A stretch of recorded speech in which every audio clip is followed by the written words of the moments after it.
দুর্ভাগ্য আমাদের যে আমরা নিজেদেরকে মুসলিম দাবি করি, আমাদের কোনো অ্যাসেট ছুটে গেলে সেটা নিয়ে আমাদের অনেক পেরেশানি হয়। কিন্তু আমার ঈমান দুর্বল হয়ে যাচ্ছে কিনা, আমি কুফরের কাছাকাছি চলে যাচ্ছি কিনা, আমার ইসলাম দুর্বল হয়ে পড়ছে কিনা,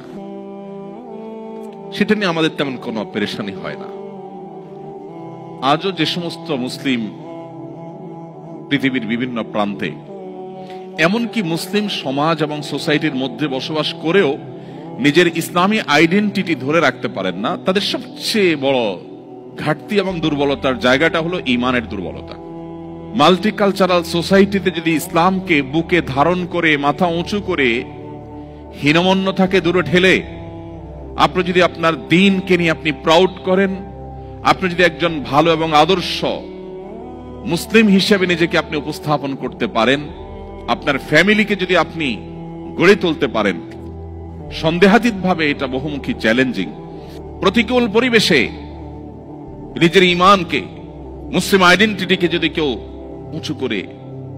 সেটাকে নিরাপদ রাখতে পারে, তার আঁচলকে বাঁচাবার জন্য সে যদি সংগ্রাম করে টিকে থাকতে পারে, জ্বলন্ত কয়লা হাতে রাখার মতো এই কঠিন কাজটি যদি সে করতে পারে, নবীজি সাল্লাল্লাহু আলাইহি ওয়াসাল্লামের হাদিসের এই ভবিষ্যৎবাণীর আলোকে সুসংবাদ সে পাবে।